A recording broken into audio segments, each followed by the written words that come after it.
আজকের এই সিরাত প্রোগ্রামে আপনারা যারা উপস্থিত হয়েছেন তাদের সবাইকে জানাচ্ছি আন্তরিক শুভেচ্ছা এবং মোবারকবাদ। আহলান ওয়া সাহলান ওয়া মারহাবান বিকুম ফি হাযাল লিকা আত-তাইয়্যিব আল মুবারাক। আমরা শুরুতে আল্লাহ রাব্বুল ইজ্জা ওয়াল জালালের দরবারে শুকরিয়া জ্ঞাপন করছি, যিনি আমাদেরকে আজকের এই চমৎকার সন্ধ্যায় চট্টগ্রাম বিশ্ববিদ্যালয়ের সমাজ বিজ্ঞান অনুষদের এই চমৎকার অডিটোরিয়ামে আল্লাহ রাসূল সাল্লাল্লাহু আলাইহি ওয়া আলিহি ওয়াসাল্লামের পবিত্র সিরাত থেকে কিছু আলোচনা শুনবার জন্য আমাদেরকে একত্রিত হওয়ার সুযোগ করে দিয়েছেন। আমরা সবাই কালিমাতুশ শুকর পড়ে নিচ্ছি আলহামদুলিল্লাহ। যে টপিকটির উপর আজকের সিরাত প্রোগ্রামে কিছু কথা আমি উপস্থাপন করবার চেষ্টা করব সেটা হচ্ছে প্রফেটিক লিডারশিপ, অর্থাৎ নবুবী নেতৃত্ব। আল্লাহ রাসূল সাল্লাল্লাহু আলাইহি ওয়াসাল্লামের নেতৃত্বের ধরন কেমন ছিল, কৌশলগুলো কেমন ছিল, স্ট্র্যাটেজি কেমন ছিল, রূপরেখা কেমন ছিল, এবং সেখান থেকে লেসন নিয়ে বর্তমান নেতৃত্বকে আমরা কিভাবে আরো ডেভেলপ করতে পারি, ইমপ্রুভ করতে পারি, এ নিয়ে সামান্য কিছু কথা আজকের এই প্রোগ্রামে আমি উপস্থাপন করার চেষ্টা করব ইনশাআল্লাহ বিইذনিল্লাহ। তো মূল আলোচনাতে যাওয়ার আগে আমাদের শুরুতে নেতৃত্ব জিনিসটা কি, what is leadership, what is the essence of leadership, এই বিষয়টা ক্লিয়ার হইতে হবে। এটা ক্লিয়ার হলে আমরা পুরো আলোচনাটা খুব ভালো করে উপভোগ করতে পারবো ইনশাআল্লাহ। আমি অডিয়েন্সের মধ্য থেকে শুনতে চাই যে নেতৃত্ব বলতে আমরা আসলে কি বুঝি, হোয়াট ইজ লিডারশিপ। লিডারশিপ মানে অন্যকে প্রভাবিত করবার ক্ষমতা, এটাই হচ্ছে মূলত লিডারশিপ। নেতৃত্ব মানে আপনার যদি অন্যকে ইনফ্লুয়েন্স করার ক্ষমতা থাকে, আপনার যদি মানুষকে ম্যানেজ করার ক্ষমতা থাকে, প্রভাবিত করবার ক্ষমতা থাকে, এটাই বেসিকলি লিডারশিপ। যদি আমরা অন্যকে প্রভাবিত করতে পারি তাহলে বাই ডিফল্ট আমি নেতা হয়ে উঠি। এটা হচ্ছে লিডারশিপের মূল সংজ্ঞা বা প্রকৃত কথা।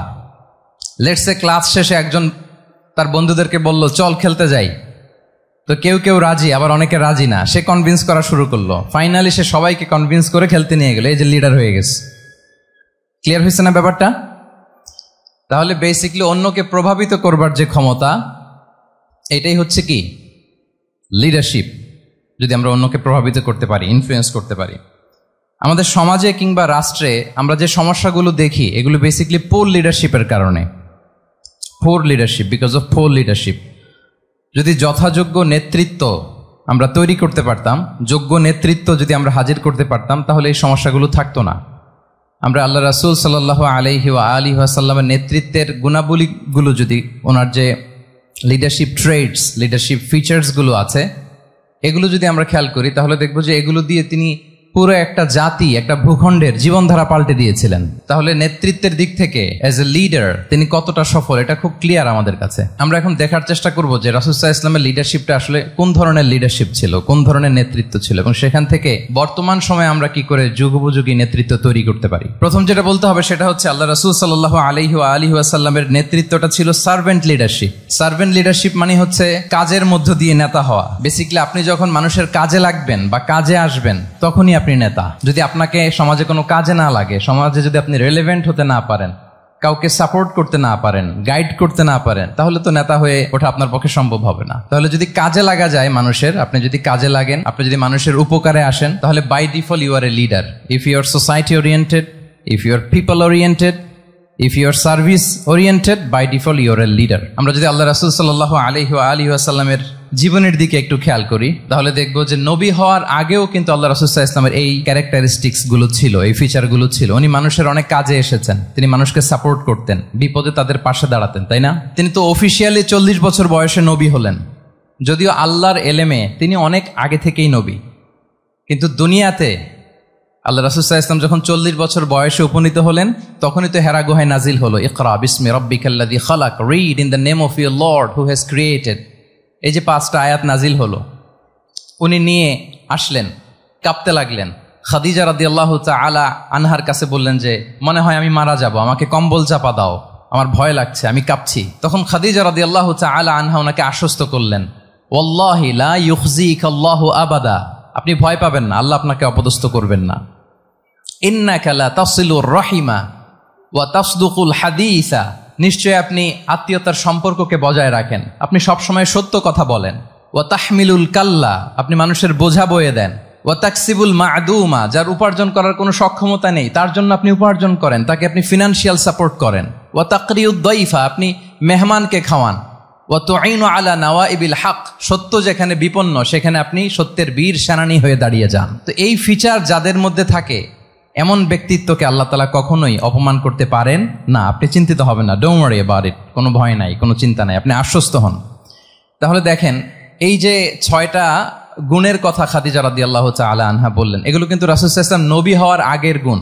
অর্থাৎ 40 বছর বয়সে তিনি উপনীত হওয়ার আগেই ওনার এই অভ্যেস ছিল যে উনি অন্যের বোঝা বইয়ে দিতে হেল্প করতেন, মানুষকে সাপোর্ট করতেন। যার উপার্জন করার সুযোগ নাই, ক্ষমতা নাই, তাকে তিনি উপার্জন করে দিতেন, মানে তাকে ফিনান্সিয়ালি সাপোর্ট করতেন, মেহমান খাওয়াতেন।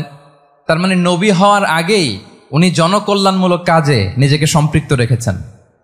মানুষকে তিনি সাপোর্ট করতেন, মানুষকে হেল্প করতেন, উনি মানুষের কাজে লাগতেন। আর যে মানুষের কাজে লাগে, মানুষের উপকারে আসে, জনকল্যাণমূলক কাজে নিজেকে সম্পৃক্ত রাখে, বাই ডিফল্ট সে নেতা, বাই ডিফল্ট সে কি নেতা হয়ে যায়। তাহলে to serve before to lead, নেতৃত্ব এটা আসলে পজিশনের সাথে সম্পৃক্ত না, ইটস অল অ্যাবাউট ইনফ্লুয়েন্স। আপনার বাবা নেতা ছিল, আপনি ছেলে, তো আপনি নেতা, এটাকে নেতৃত্ব বলে না। আপনি যদি মানুষকে প্রভাবিত করবার ক্ষমতা হাসিল করেন, মানুষের কাজে আসেন, আপনাকে যদি সমাজে কাজে লাগে, আপনি মানুষকে সাপোর্ট করেন, তখন আপনি নেতা হয়ে ওঠেন। তাহলে রাসূল সাল্লাল্লাহু আলাইহি ওয়াসাল্লামের লিডারশিপটা যদি বুঝতে হয়, প্রথম কথা হচ্ছে ওনার লিডারশিপের প্যাটার্নটা ছিল সার্ভেন্ট লিডারশিপ, মানে সার্ভিস দেওয়ার মধ্য দিয়ে উনি নেতা বনে গেছেন। নবী হওয়ার আগেই ওনার মধ্যে এই ট্রেড ছিল, উনি মানুষকে সার্ভিস দিতেন। আরবিতেও একটা কথা আছে, সাইয়্যিদুল কওমি খাদিমুহুম, মানে যিনি সমাজের নেতা তিনি হবে সমাজের সবচেয়ে বড় খাদেম। যিনি নেতা হবেন তিনি সমাজের সবচেয়ে বড় কি হবেন? খাদেম হবেন। আমি টোটাল 12টা পয়েন্ট আলোচনা করবার চেষ্টা করবো ইনশাআল্লাহ। প্রথম পয়েন্টটা হচ্ছে সার্ভেন্ট লিডারশিপ, মানে to serve before to lead. নেতা হওয়ার আগে খাদেম হইতে হবে। কি হইতে হবে? খাদেম হইতে পারলে আপনি বাই ডিফল্ট নেতা। তাহলে আল্লাহ রাসূল সাল্লাল্লাহু আলাইহি ওয়া আলিহি ওয়াসাল্লামের নেতৃত্বের প্রথম কথা হচ্ছে ওনার লিডারশিপ প্যাটার্নটা ছিল সার্ভেন্ট লিডারশিপ। এটা হচ্ছে নাম্বার 1। 2 নাম্বার কথা হচ্ছে নেতৃত্বের জন্য যেটা লাগে সেটা হচ্ছে কম্পিটেন্স। কিছু কম্পিটেন্স লাগে, এর মধ্যে অন্যতম কম্পিটেন্স হচ্ছে অ্যালোকুয়েন্স, বাগ্মিতা, বক্তব্যের পারঙ্গমতা, এটা লাগে। মানে যিনি নেতা হবেন তিনি কথা বলতে জানতে হবে, কথা বলতে পারতে হবে। এবার বলেন তো, আল্লাহ রাসূল সাল্লাল্লাহু আলাইহি ওয়াসাল্লামের এই কোয়ালিটিটা ছিল কি ছিল না? অসাধারণ কমিউনিকেশন স্কিল ছিল আল্লাহ রাসূল সাল্লাল্লাহু আলাইহি ওয়া আলিহি ওয়াসাল্লামের। এবং ওনার পাবলিক স্পিকিং এর যে কি দক্ষতা, আমরা ওনার বিভিন্ন বক্তব্যে, ওনার জুমার খুতবায়, ওনার বিভিন্ন আলোচনায়, বক্তব্যগুলো থেকে আমরা বুঝতে পারি। তাহলে নেতা হইতে হলে তার এলোকোয়েন্স লাগে, বাগ্মিতা লাগে। একজন মানুষ সর্বপ্রথম কোন জিনিসের প্রেমে পড়ে জানেন? কথার প্রেমে পড়ে। কিসের? কথার প্রেমে পড়ে। কথার ধরন, কণ্ঠস্বর, তার অ্যাটিটিউড, তার শব্দের জাদু, এটা মানুষের হৃদয়কে জয় করে ফেলে। আল্লাহ রাসূল সাল্লাল্লাহু আলাইহি ওয়া আলিহি ওয়াসাল্লাম তিনি নিজেও বলেছেন, ওয়া ইন্না মিনাল বায়ানি লা সিহরা, কিছু কিছু বক্তব্যের মধ্যে জাদু আছে। তো রাসূল সাল্লাল্লাহু আলাইহি ওয়াসাল্লামের এই এলোকোয়েন্স ছিল, এলোকোয়েন্স। তিনি বলতেন, উতিতু জাওয়ামিউল কালিম, আল্লাহ তাআলা আমাকে সর্বমর্ম বাচন ভঙ্গির অধিকারী করেছেন। মানে উনি যেটা বলতেন এটা ছিল very precise in wording but comprehensive in meaning. এটার যে দোতনা, এটার যে appeal to the heart of the people, to the heart of the listener, এটা অসাধারণ, মানুষের হৃদয়কে জয় করে ফেলতো। আল্লাহু আকবার। তাহলে নেতা হইতে হইলে তার কমিউনিকেশন স্কিল লাগবে। কি বলেন? লাগবে। এখন নেতা আসছে, উনি বক্তব্য করতে পারতেছে না, তাহলে কি নেতা হইতে পারবে? তাহলে পাবলিক স্পিকিং, কমিউনিকেশন স্কিল, এটা ইটস এ মাস্ট, এটা নেতার লাগবে। যেমনটি রাসূলুল্লাহ সাল্লাল্লাহু আলাইহি ওয়া আলিহি ওয়াসাল্লামের ছিল। উনি সর্বমর্ম বাচন ভঙ্গির অধিকারী ছিলেন। বলতেন কম, কিন্তু এটার অ্যাপিল ছিল অনেক বেশি, এটার ব্যাখ্যা হয়ে যেত অনেক। রাসূল সাল্লাল্লাহু আলাইহি ওয়াসাল্লামের সবচাইতে বড় ভাষণটি ছিল বিদায় হজের ভাষণ, খুব সম্ভবত। ওই ভাষণের টেক্সটগুলোকে যদি একসাথে করা হয়, আমার মনে হয় 10 মিনিটের বেশি লাগবে না ওই টেক্সটগুলো পড়তে। তার মানে সবচাইতে বড় যে ভাষণ ওনার, ওটা কত ছিল? 10 থেকে 12 মিনিটের ভাষণ ছিল। আমরা তো ঘন্টার পর ঘন্টা বক্তব্য করি, তারপরেও তো আমরা মানুষের মনকে খুশি করতে পারি না। উনি সেই যে 1400 বছর আগে 10 মিনিটের একটা ছোট্ট ভাষণ দিলেন, গোটা বিশ্ব আজও হাবুডুবু খায় ওই ভাষণের ভেতর, ঠিক কিনা বলেন? তাহলে উতিতু জাওয়ামিউল কালিম, আমি সর্বমর্ম বাচনভঙ্গির অধিকারী। সুবহানাল্লাহ, ভেরি প্রেসাইজ এন্ড ক্লিয়ার। কতটা প্রেসাইজ এন্ড ক্লিয়ার ছিল রাসূল সাল্লাল্লাহু আলাইহি ওয়াসাল্লামের বক্তব্য? আম্মা জান আয়েশা রাদিয়াল্লাহু তাআলা আনহা বলেন, লাউ আদ্দাহুল আদ্দু লা আহসাহু, তিনি যখন বক্তব্য করতেন, কেউ যদি চাইতো যে দেখি কয়টা শব্দ বললেন বক্তব্যে, কয়টা বাক্য বললেন, চাইলে মুহূর্তে গুনে ফেলা যেত সেটা। এত প্রেসাইজ এন্ড ক্লিয়ার বক্তব্য ছিল যে তিনি কয়টা বাক্য ব্যবহার করেছেন, কয়টা শব্দ ইউজ করেছেন এই বক্তব্যে, চাইলে যে কেউ গুনে ফেলতে পারত। এবং তিনি খুবই শুদ্ধ আরবিতে কথা বলতেন। আফসাহুল লিসান ছিলেন, বিশুদ্ধ ভাষায় কথা বলতে পারা এটা অনেক জরুরি। রাসূল সাল্লাল্লাহু আলাইহি ওয়াসাল্লাম অত্যন্ত বিশুদ্ধ আরবিতে কথা বলতেন, এবং বিশুদ্ধ আরবি জানাটা বা বিশুদ্ধ ভাষাটা এত জরুরি যে আল্লাহ তাআলা তার প্রিয় হাবিবকে এই বিশুদ্ধ ভাষা শেখানোর জন্য মায়ের বুকের দুধ খাওয়া থেকে বঞ্চিত রেখেছিলেন। আমি আবারও বলছি, বিশুদ্ধ ভাষাটা এত জরুরি যে আল্লাহ তাআলা তার প্রিয় হাবিবকে মায়ের বুকের দুধ থেকে বঞ্চিত রেখেছেন শুধু বিশুদ্ধ ভাষার জন্য। তিনি কিন্তু মায়ের বুকের দুধ খেতে পারেন নাই। হালিমাতু সাদিয়ার সাথে সেই বনু সাদ গোত্রে চলে গিয়েছেন, সেখানে ছিলেন। হালিমাতু সাদিয়া ওনাকে দুধ খাইয়েছেন।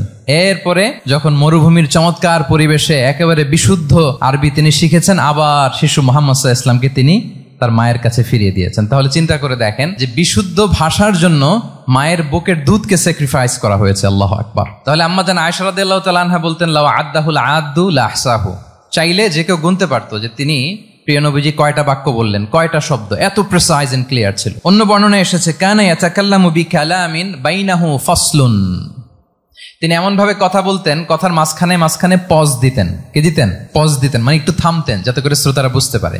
ইয়াতাকাল্লামু বিকালামিন বাইনাহু ফাসলুন, বলতে বলতে মাঝে মাঝে একটা পজ দিতেন যাতে সবাই বুঝতে পারে। ইয়াহফাযুহু মান জালাসা ইলাই, আশেপাশে যারা বসতো তারা সহজে এটা মুখস্থ করে ফেলতে পারে। পজ দিয়ে দিয়ে থেমে থেমে এত চমৎকার করে ওনার প্রেজেন্টেশন ছিল, বক্তব্য মালাগুলো ছিল, ফলে যারা শুনতেছে ইজিলি মুখস্থ করে ফেলতে পারত। এবং গুরুত্বপূর্ণ কথা তিনি এমফাসাইজ করতেন, 3 বার বলতেন। একবার তিনি বলতেছেন আত্তাকওয়া হা হুনা হা হুনা হা হুনা ওয়া ইউশিরু ইলা সাদরিহি সালাসা মাররাত, তাকওয়াকে তিনি এখানে রেফার করেছেন। আমরা তো মনে করি তাকওয়া সব ঢুকে গেছে এখানে, তাকওয়া ঢুকে গেছে টুপিতে, তাকওয়া ঢুকে গেছে জামাতে, এগুলো তাকওয়ার একটা নমুনা। কিন্তু আল্লাহ রাসূল সাল্লাল্লাহু আলাইহি ওয়াসাল্লাম বলেছেন তাকওয়া এখানে এখানে এখানে, এভাবে 3 বার তিনি ইঙ্গিত করেছেন। গুরুত্বপূর্ণ কথাকে তিনি এভাবে এমফাসাইজ করতেন। মাঝে মাঝে এমন আবেগঘন বক্তব্য উপস্থাপন করতেন, সাহাবারা অশ্রুসিক্ত হতো।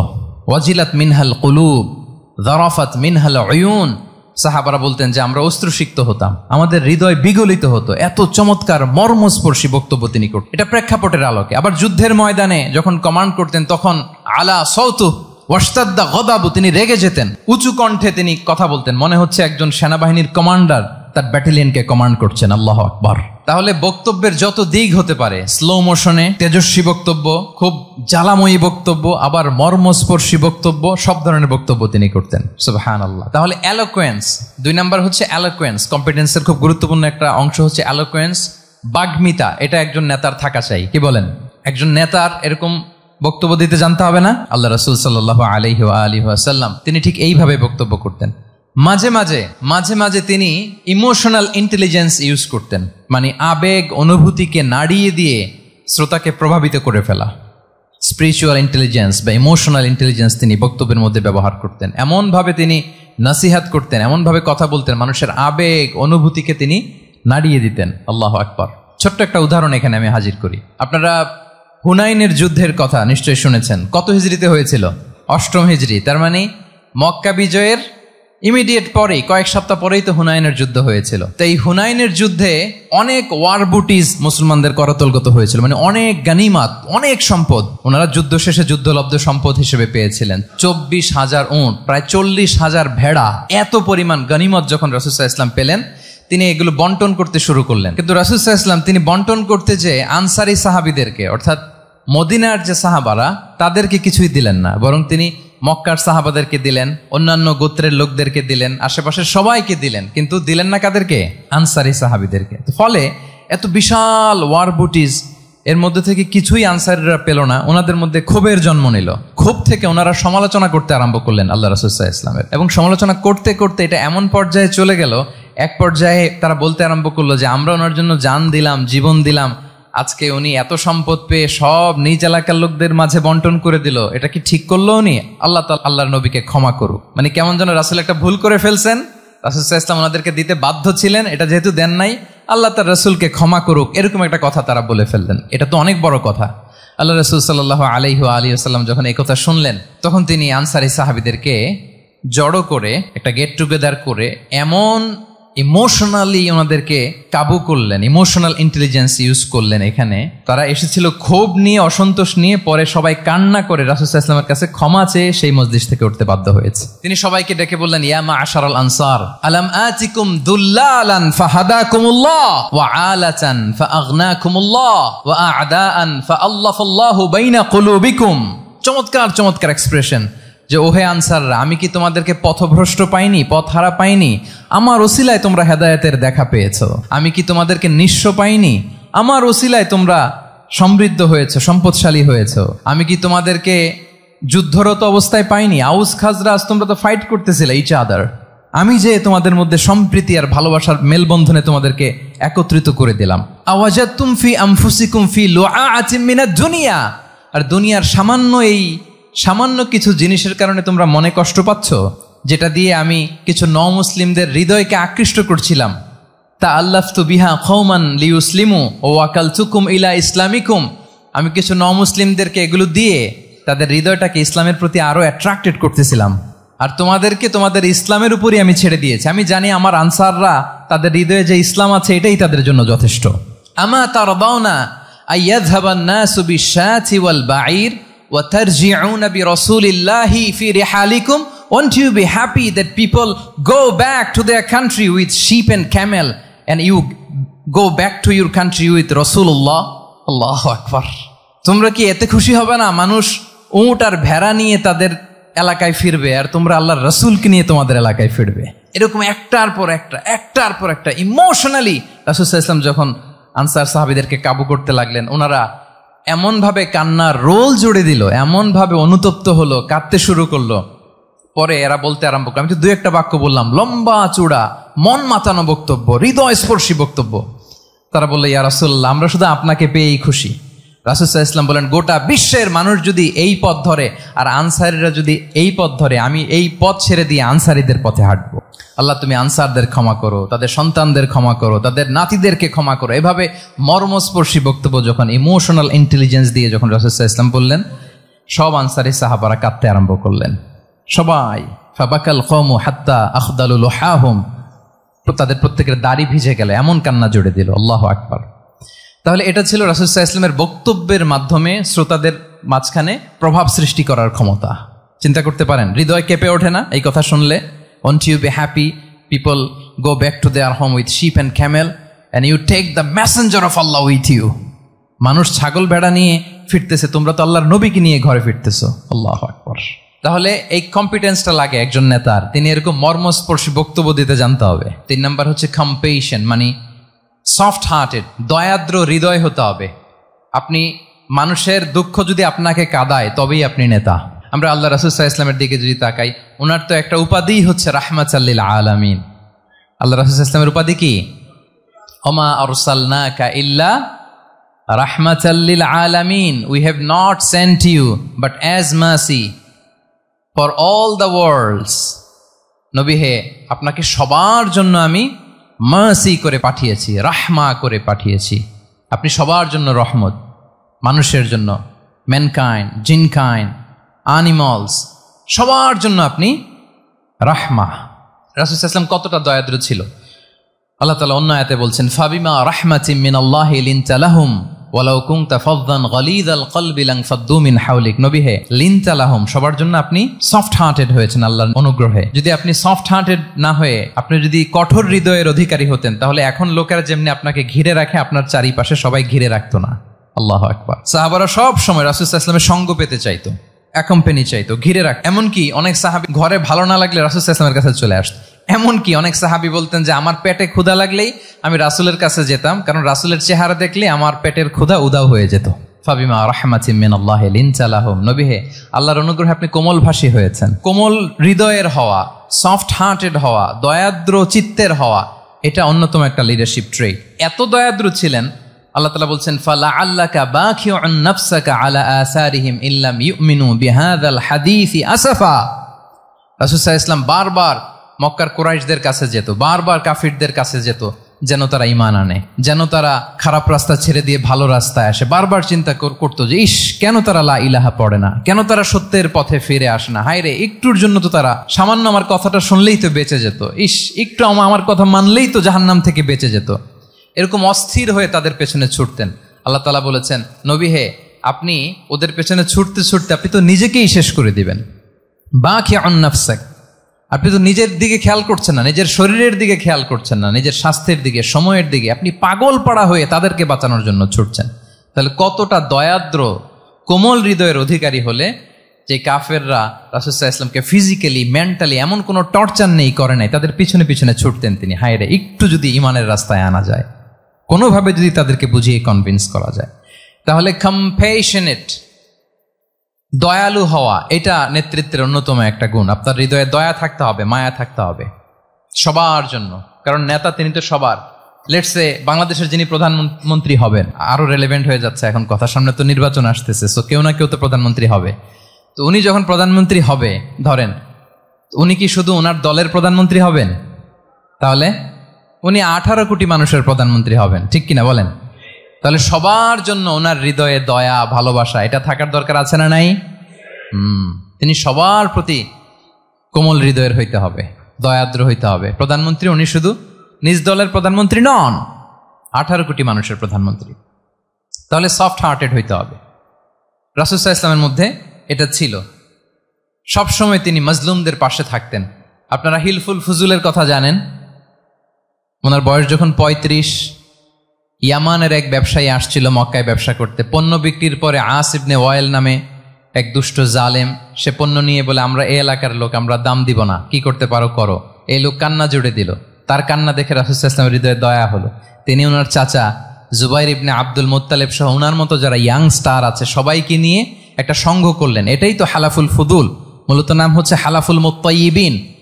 জাহিলি যুগে ওনাদের প্রথা ছিল, কোনো একটা ভালো কাজে কেউ যখন এক হতো, রং ভর্তি বালতির ভেতরে হাত ঢুকিয়ে তারা পাথরের মধ্যে ওই হাতের ছাপ দিত, সবাই ওইখানে ছাপ দিত।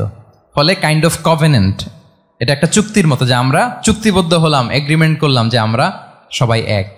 তো রাসূল সাল্লাল্লাহু আলাইহি ওয়াসাল্লাম ওনার মতো ইয়াংস্টারদেরকে নিয়ে এই হালাফুল মুত্তাইয়িবিন বা হালাফুল ফুদুল করেছেন। এবং এটার মূল কথা ছিল, মূল স্লোগান ছিল, নাহনু মাআল মাজলুম দিদ্দা যালিম, আমরা সবসময় মাজলুমের পক্ষে থাকবো, জালিমের বিপক্ষে। এটা ছিল হিলফুল ফুজুলের কি মূল শিক্ষা। এইভাবে সব সময় তিনি মাজলুমদের সাথে ছিলেন। শ্রমিক সাহাবীদেরকে বড্ড ভালোবাসতেন, শ্রমজীবীদেরকে বড্ড ভালোবাসতেন।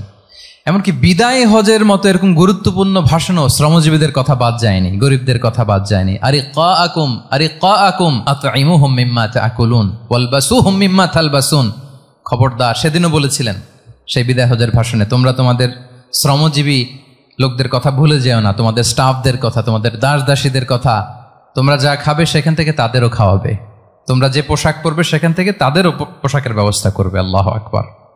তাহলে রাহমাতাল লিল আলামিন, তিনি ছিলেন কম্প্যাশনেট, দয়ালু হৃদয়ের অধিকারী। 4 নম্বরে হচ্ছে ইন্টিগ্রিটি।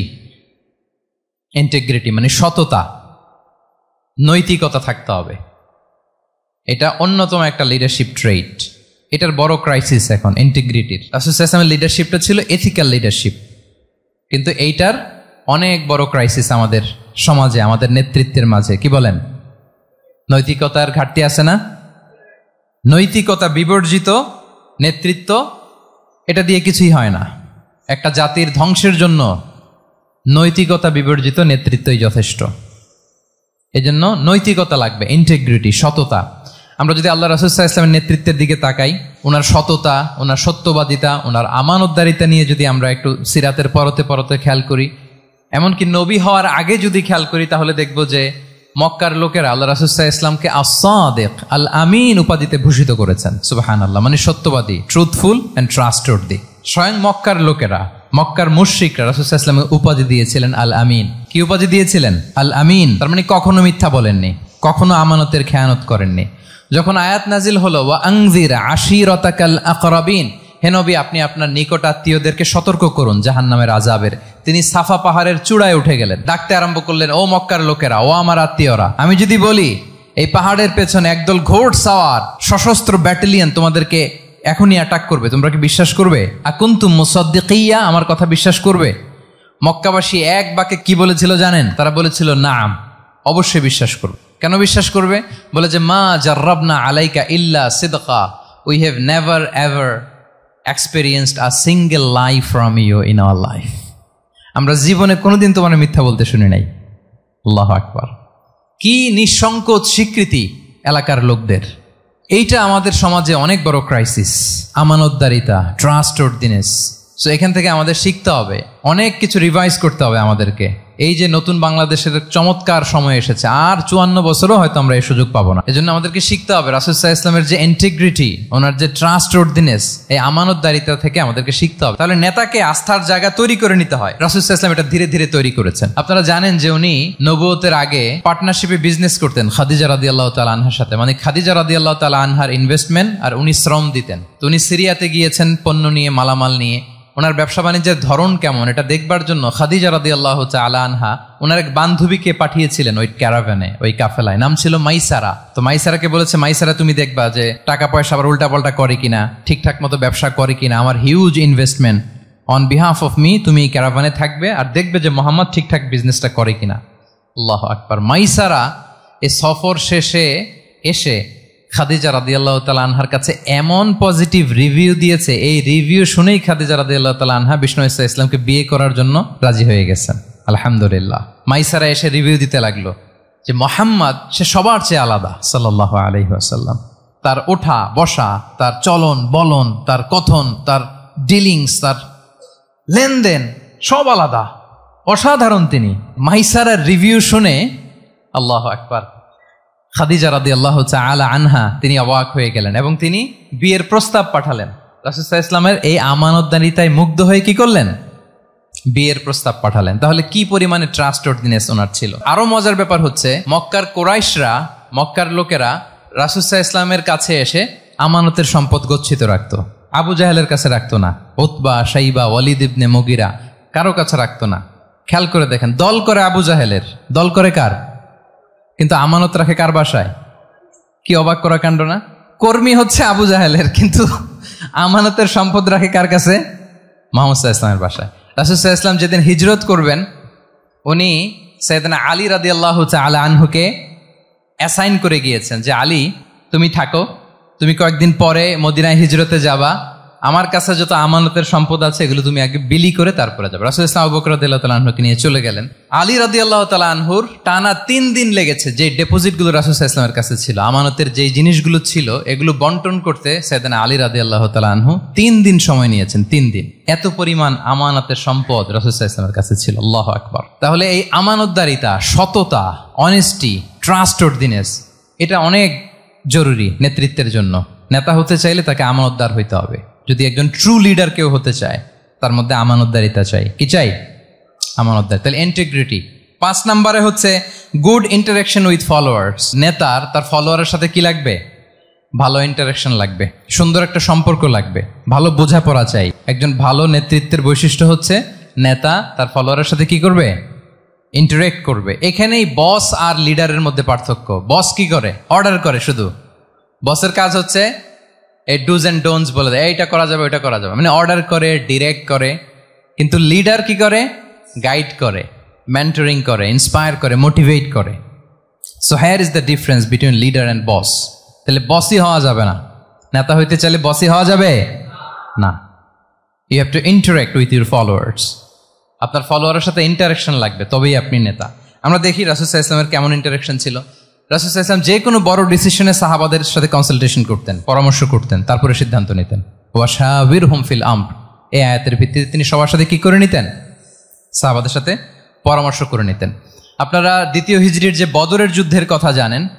বদরের প্রান্তরটা মদিনা থেকে প্রায় 130 কিলো দক্ষিণ পশ্চিমে। তো ওখানে গেলেন মদিনা থেকে। তিনি যাওয়ার পরে এক জায়গায় তিনি সেনা ক্যাম্প স্থাপন করলেন। স্থাপন করার পরে হাব্বাব ইবনুল মুনজির রাদিয়াল্লাহু তাআলা আনহু তিনি জিজ্ঞেস করলেন, ইয়া রাসূলুল্লাহ, এই যে আপনি এই জায়গায় বদরের প্রান্তরে সেনা শিবির স্থাপন করলেন, সেনা ক্যাম্প স্থাপন করলেন, এটা কি আল্লাহর দেখিয়ে দেয়া কোনো জায়গা নাকি আপনার ইচ্ছায়? তিনি বললেন, আমানজিলান আনসালাকাল্লাহু লাইসা লানা আন নাতাকদ্দামাহু ওয়ালা নাতাআখারা আনহু। এটা কি একেবারে ফিক্সড আল্লাহর পক্ষ থেকে ওহী যে এখানেই শিবির স্থাপন করতে হবে, নাকি আমহুয়া রায়ু ওয়াল হারবু ওয়াল মাকিদা, নাকি এটা যুদ্ধের কৌশল হিসেবে আপনি নিজ থেকে করেছেন? রাসূল সাল্লাল্লাহু আলাইহি ওয়াসাল্লাম বললেন, না, এটা কোনো ওহী না, আমার কাছে মনে হয়েছে, আমার যে অ্যানালিসিস, আমার মনে হয়েছে বদরের যুদ্ধে এখানেই আমাদের পজিশনিংটা হইলে ভালো হয়। হাব্বাব ইবনে মুনজির রাদিয়াল্লাহু তাআলা আনহু বলেন, না, ইযান লাইসা হাযা বিমানসিল ইয়া রাসূলুল্লাহ, তাহলে এইখানে যদি আপনার নিজ থেকে আপনি এটা ডিসাইড করেন, আমি আপনার অনুমতিক্রমে বলতে চাই ইয়া রাসূলুল্লাহ, এটা সুন্দর জায়গা হয়নি। সুন্দর জায়গা হয়নি, তাহলে কোথায়? হাব্বাব বললেন, ওইখানে, ওই যে বদরের একটা কুয়া আছে, এখানে পানির সোর্স আছে, আমরা যদি ওইখানে একটা ব্লকেট দিয়ে দাঁড়াতে পারি, তাহলে কোরাইশরা এসে আর পানি খেতে পারবে না, ওরা পানি না খেয়েই মরবে, যুদ্ধেও মরবে, পানির অভাবেও মরবে। আল্লাহু আকবার। এক মুহূর্ত দেরি করলেন না রাসূল সাল্লাল্লাহু আলাইহি ওয়াসাল্লাম, এই অপিনিয়ন পাওয়ার সাথে সাথেই বললেন, এই সেনা ক্যাম্প এখান থেকে উঠে হাব্বাব যেখানে বলেছে ওইখানে যে সেনা শিবির স্থাপন করো। এক সেকেন্ডও দেরি করেন নাই। তাহলে কোনো ইগোইস্টিক ঝামেলা ছিল না, ভেরি অ্যাকোমোডেটিভ ছিলেন রাসূল সাল্লাল্লাহু আলাইহি ওয়াসাল্লাম। আমরা অনেক সময় নতুন কোনো কথা শুনলে, কোনো রিফর্ম শুনলে, শ্রোতাদের মধ্যে থেকে কিছু একটা শুনলে আটকে উঠি, চেঞ্জ করতে চাই না, রিজিড হয়ে থাকে। এই রিজিডিটি রাসূল সাল্লাল্লাহু আলাইহি ওয়াসাল্লামের মধ্যে ছিল না, ভেরি অ্যাকোমোডেটিভ ছিলেন, ইজিলি ওপেন আপ করতে পারেন। মুহূর্তেই বলেন, ঠিক আছে, আমি যেখানে করেছি আসলে ঠিক হয় না, হাব্বাব যেখানে বলেছে সবাই ওখানে যে সেনা ক্যাম্প স্থাপন করো। আল্লাহু আকবার। উনি চাইলে বলতে পারতেন, এই হাব্বাব, তুমি কি আমার চেয়ে বেশি বুঝো? আমি তো নবী, তুমি আমার উম্মাহ, আমার কাছে ওহী আসে। কোনো ধরনের আর্গুমেন্টে না যে সরাসরি রাসূল সাল্লাল্লাহু আলাইহি ওয়াসাল্লাম এটাকে মেনে নিলেন। আল্লাহু আকবার। তাহলে এই যে ইন্টারাকশন দেখেন, কত চমৎকার ইন্টারাকশন ছিল সাহাবীদের সাথে রাসূলুল্লাহ সাল্লাল্লাহু আলাইহি ওয়াসাল্লাম। তাহলে good interaction with your followers, এটা জরুরি। আমরা যদি খন্দকের ঘটনা দেখি, খন্দকের যে পরীক্ষা খনন করা হয়েছিল, এটা কিন্তু কোনো মদিনার বা মক্কার কোনো আরাবিয়ান সাহাবাদের কাছ থেকে এই পরামর্শ আসেনি। এসেছে কার কাছ থেকে? সালমান আল ফারিসি। বাড়ি কই? সেই ইরান, ইয়ামান না, ইরানে। উনি হি ওয়াজ পার্সিয়ান, উনি ইরান থেকে আসছে। তাহলে ইজিলি তিনি সাহাবিদের কাছ থেকে চমৎকার অপিনিয়ন আসলে সেটাকে পিক করতেন এবং তাদের সাথে চমৎকার ইন্টারাকশন ছিল। সাহাবিদের সাথে, ফলোয়ারদের সাথে ওনার কতটা গভীর ইন্টারাকশন ছিল, ছোট্ট একটা হাদিস বলে, হাদিসটা সহিহ, মুসনাদে আহমদ ইবনে হাম্বালে এসছে। আমি এই পয়েন্টটা শেষ করছি। রাসূল সাল্লাল্লাহু আলাইহি ওয়াসাল্লামের যুগে এক সাহাবী ছিল, তার নাম ছিল জাহির ইবনে হারাম আল আশজাঈ। জাহির, সাহাবীর নাম কি? সবাই বলুন, কি নাম? জাহির রাদিয়াল্লাহু তাআলা। উনি মদিনায় থাকতেন না, উনি মরুপল্লীতে থাকতেন, মানে বেদুইন ছিলেন আর। মদিনা তো শহর, সিটি, উনি সিটিতে থাকতেন না, উনি থাকতেন মরুপল্লীতে। ওখানে তিনি অর্গানিক ফলমূল, শাকসবজি চাষ করতেন। রাসূল সাল্লাল্লাহু আলাইহি ওয়াসাল্লাম ওনার এই অর্গানিক ফলমূল আর শাকসবজি খুব পছন্দ করতেন। ফলে উনি প্রায় সেই মরুপল্লী থেকে রাসূল সাল্লাল্লাহু আলাইহি ওয়াসাল্লামের জন্য অর্গানিক ফ্রেশ ফ্রুট আর শাকসবজি মদিনায় নিয়ে আসতেন এবং এগুলো ফ্রিতে দিতেন রাসূল সাল্লাল্লাহু আলাইহি ওয়াসাল্লামকে অ্যাজ এ গিফট। উপহার হিসেবে রাসূল সাল্লাল্লাহু আলাইহি ওয়াসাল্লামকে মরুপল্লী থেকে চাষ করে আনা ফলমূল শাকসবজি দিতেন, আর কিছু শাকসবজি ফলমূল তিনি মদিনার বাজারে বিক্রি করতেন। তো একবার তিনি এসে রাসূল সাল্লাল্লাহু আলাইহি ওয়াসাল্লামকে অর্গানিক এই ফ্রুটগুলো দিয়ে বাকিগুলো মদিনার বাজারে বিক্রি করতেছেন। রাসূলুল্লাহ সাল্লাল্লাহু আলাইহি ওয়াসাল্লাম বাজার ভ্রমণে গেলেন, যে দেখে ওই তো জাহির, উনি আবার কানা রজুলান দামিমান, একটু কুৎসিত দেখতে, একটু খাটো কুৎসিত শ্যামবর্ণের ছিলেন। তো ওনাকে দেখেই রাসূল সাল্লাল্লাহু আলাইহি ওয়াসাল্লাম পিছন থেকে এরকম ঝাপটে ধরলেন। উনি তো দেখতে পারতেছেন না কে ধরলো। উনি বলে, মান হাদা আরসিলনি, এই ছাড়ো ছাড়ো, কে কে, এই কোন লোক আমারে ধরলো, ছাড়ো ছাড়ো করে অস্থির। যখন পিছনে ফিরে দেখে আল্লাহ রাসূল সাল্লাল্লাহু আলাইহি ওয়াসাল্লাম, এখন আর ছাড়াছাড়ি করে না, এখন ওনার পিঠটা রাসূল সাল্লাল্লাহু আলাইহি ওয়াসাল্লামের বুক মোবারকের দিকে আরো লাগাই দিচ্ছে এইভাবে। সুবহানাল্লাহ। এতক্ষণ বলে, এই কে, ছাড়ো ছাড়ো। যখন দেখে রাসূল সাল্লাল্লাহু আলাইহি ওয়াসাল্লাম এখন আর তাড়াহুড়ো করতেছে না, এখন ওনার পিঠটা রাসূল সাল্লাল্লাহু আলাইহি ওয়াসাল্লামের বুক মোবারকের সাথে আরো ঠেলে দিচ্ছে। রাসূল সাল্লাল্লাহু আলাইহি ওয়াসাল্লাম এবার মজার ছড়ে বললেন, মাইয়াশতারি হাযাল আব, ফান করে বলতেছেন, এই একটা দাস আছে আমার কাছে, এই লোকটারে কে কিনবে, আমি বেচবো। জাহির রাদিয়াল্লাহু তাআলা আনহু বলেন, ইয়া রাসূলুল্লাহ, ইদান ওয়াল্লাহি তাজিদুনি কাসিদান, আমি কালো মানুষ, আমি সস্তা মানুষ, আমারে বেচলে বেশি দাম পাবেন না আপনি, আমি তো সস্তা মানুষ ইয়া রাসূলুল্লাহ। রাসূল সাল্লাল্লাহু আলাইহি ওয়াসাল্লাম বললেন, আনতা লাস্তা ইনদাল্লাহি কাসিদ ইয়া জাহির, হে জাহির, তুমি আল্লাহর কাছে সস্তা নও, আনতা ইনদাল্লাহি গালি, তুমি আল্লাহর কাছে বড্ড দামি। তোমার স্কিন ব্রাইট কালার না, তুমি কুৎসিত, তুমি দুনিয়াতে সস্তা হতে পারো, কিন্তু আমার আল্লাহর দরবারে তুমি কবু সস্তা নও। আনতা ইনদাল্লাহি গালি, আল্লাহর কাছে তুমি বড্ড দামি। দেখেন ইন্টারাকশন কোন মাত্রায় গেলে পিছন থেকে যে এরকম হাক করা যায়, ঝাপটে ধরা যায় এক সাহাবীকে। সুবহানাল্লাহি বিহামদি। এরকম গুড ইন্টারাকশন ছিল অনেক অনেক, ভুরি ভুরি সিরাতের পরতে পরতে আপনারা পাবেন যে রাসূল সাল্লাল্লাহু আলাইহি ওয়াসাল্লামের সাথে সাহাবাদের ইন্টারাকশন কত চমৎকার ছিল। 6 নম্বরে হচ্ছে কারেজ, সাহসিকতা। নেতা হইতে হইলে সাহস লাগবে না? নেতারে বাঁচানোর জন্য কর্মীরা দৌড়াইতেছে সামনে, নেতা যদি ছোটে পেছনে, তাহলে হবে? তাহলে তো তাকে নেতা বলা যায় না। কি বলেন? নেতার তো হি শুড বি কারেজাস, তার সাহসী হইতে হবে, দুর্দান্ত সাহস থাকতে হবে তার। রাসূল সাল্লাল্লাহু আলাইহি ওয়াসাল্লামের এরকম দুর্দান্ত সাহস ছিল, অত্যন্ত সাহসিকতার অধিকারী তিনি ছিলেন। এবং এই লিডারশিপ ট্রেইটটা খুবই জরুরি, এটাকে বলে mother skill. Courage is a mother skill, এটাই সব। এই হিম্মত লাগবে। আর রাজুলু যু হিম্মা ইউহিল উম্মাহ, যার হিম্মত আছে সেই জাতিকে জাগাতে পারে, ঠিক কিনা? এই যে আমাদের কাছে তো উদাহরণ একেবারে হাতের কাছেই, এই যে 5 আগস্টে, এই যে জুলাই আপরাইজিং, যদি কারেজ না থাকতো আমাদের তরুণদের, আমাদের জেনজিদের, তাহলে এই পরিবর্তনকে আমরা দেখতে পেতাম না। আমি গল্প শুনছিলাম যে এই চট্টগ্রাম বিশ্ববিদ্যালয় থেকে 2 জন শহীদ হয়েছে, আল্লাহ তাদের কবরগুলোকে তুমি জান্নাতে টুকরা বানিয়ে দাও। এই যে আমাদের তরুণরা তাজা রক্ত দিয়ে একটা চেঞ্জ এনেছে, পরিবর্তন, এটা তো কারেজ, তাদের সাহসিকতার বহিঃপ্রকাশ, ঠিক কিনা? এটা লাগবে। কেউ যদি লিড দিতে চায়, লিডার হতে চায়, তার এটা লাগবে, মাস্ট। রাসূল সাল্লাল্লাহু আলাইহি ওয়াসাল্লাম অত্যন্ত সাহসী ছিলেন। 2-1টা উদাহরণ আমরা সিরাত থেকে দেখি। একবার মদিনাতে রাত্রিবেলা বিকট একটা আওয়াজ হলো, বিকট এত আওয়াজ, সবাই ঘুম থেকে জেগে গেল। ঘুম থেকে জেগে সবাই হতভম্ব, কিরে এত আওয়াজ তো মদিনাতে কখনো শুনি না, ঘটনা কি? কেউ ঘোড়া নিয়ে, কেউ উট নিয়ে, কেউ খচ্চর নিয়ে, কেউ এমনি খালি পায়ে ছুটতে আরম্ভ করলো আওয়াজের দিকে, দেখি যাই কোথায় কি হলো। সবাই ছুটতে ছুটতে মাঝপথে যেয়ে দেখে রাসূল সাল্লাল্লাহু আলাইহি ওয়াসাল্লাম আওয়াজ কোথায় হয়েছে, কোত্থেকে হয়েছে দেখে ফিরে আসতেছে, আর বলতেছে লান তুরাউ, ডোন্ট ওয়ারি, আরে ভয় নাই, দেখে আসছি আমি, আল্লাহু আকবার, ভয় নাই, আমি দেখে আসছি, এভরিথিং ইজ ফাইন দেয়ার, সব ঠিক আছে, যাও ফিরো মদিনায় ফিরো। সবাই ভয় পেয়ে ঘোড়া টোরা ওট হাঁকিয়ে ছুটতে আরম্ভ করছে। অনেক দূর যাওয়ার পরে দেখে রাসূল সাল্লাল্লাহু আলাইহি ওয়াসাল্লাম আবু তালহা রাদিয়াল্লাহু তাআলা আনহুর একটা খুবই ক্ষিপ্ত ঘোড়া নিয়ে উনি দেখে ভিজিট করে ফিরে আসতেছেন। সুবহানাল্লাহ। তাহলে বিপদ ঘটলে নেতা থাকতে হবে কই, সামনে না পেছনে? আমাদের নেতারা থাকে কই? নাকি পেছনেও খুঁজে পাওয়া যায় না? It's a big crisis. নেতা থাকবে কোথায়? Front liner. Leader should be front liner. উনি তো লিড দিবে, নেতৃত্ব দিবে। এখন ওনারা যদি খুঁজে পাওয়া না যায় তাহলে থাকবে কিছু না। এই যে শিখতে হবে আমাদের, যেমনটা রাসূল সাল্লাল্লাহু আলাইহি ওয়াসাল্লাম করলেন। বিকট আওয়াজ, উনি আগে চলে গেছে, কাউকে না বলে দেখে টেকে চলে আসতেছে। আল্লাহু আকবার। হুনাইনের যুদ্ধে এক পর্যায়ে মুসলমানরা পর্যদুস্ত হয়ে যাচ্ছিল, আপনারা অনেকে জানেন। To make the long story short, পুরো ঘটনাটা আমি আনবো না। সাহাবারা দিক বিদিক ছুটতে আরম্ভ করলো, পাহাড়ের উপর থেকে এমন প্রবল বেগে তীর ছোড়া হচ্ছিল, সাহাবারা টিকতে পারছিলেন না, কেউ এদিকে কেউ ওদিকে। রাসূল সাল্লাল্লাহু আলাইহি ওয়াসাল্লাম এই তীর তলোয়ারকে উপেক্ষা করে সামনে যেয়ে দাঁড়ালেন ঢালের মতো, আর বললেন আনা নবিয়্যু লা কাযিব আনা ইবনু আব্দুল মুত্তালিব। এই সাহাবারা, আনা নবিয়্যু লা কাযিব, আমি সত্য নবী, আমার দিকে ফেরো, I'm the grandson of Abdul Muttalib, আমি দাঁড়িয়ে আছি, ফেরো। রাসূল সাল্লাল্লাহু আলাইহি ওয়াসাল্লামের যখন এই সাহসী স্টেটমেন্ট তারা পেলেন, আবার আল্লাহু আকবার ধ্বনি নিয়ে সাহাবারা সামনের দিকে এগিয়ে গেছেন। এই যে আগালেন, আর পিছু ফিরলেন না, হুনাইন জয় করেই ছাড়লেন। আল্লাহু আকবার। তাহলে ইতিহাসের পরতে পরতে, সিরাতের পরতে পরতে আমরা দেখবো যে রাসূল সাল্লাল্লাহু আলাইহি ওয়াসাল্লাম হি ওয়াজ এ হাইলি কারেজাস, অনেক সাহসী একজন ব্যক্তিত্ব ছিলেন, অত্যন্ত সাহসী পুরুষ ছিলেন। তাহলে নেতা হইতে হইলে তার কি লাগবে? সাহসিকতা লাগবে, তার তো লিড দিতে হবে ফ্রন্ট লাইন থেকে। এবং কাপুরুষতা, ভীরুতা, এটা থেকে রাসূল সাল্লাল্লাহু আলাইহি ওয়াসাল্লাম পানাহ চেয়েছেন। আল্লাহুম্মা ইন্নী আউযু বিকা মিনাল হাম্মি ওয়াল হাসান ওয়া আউযু বিকা মিনাল আজজি ওয়াল কাসাল ওয়া আউযু বিকা মিনাল জুবনি ওয়াল বুখল। জুবন মানে কি? ভীরুতা, কাপুরুষতা। হে আল্লাহ, আমি ভীরুতা থেকে, কাপুরুষতা থেকে পানাহ চাই।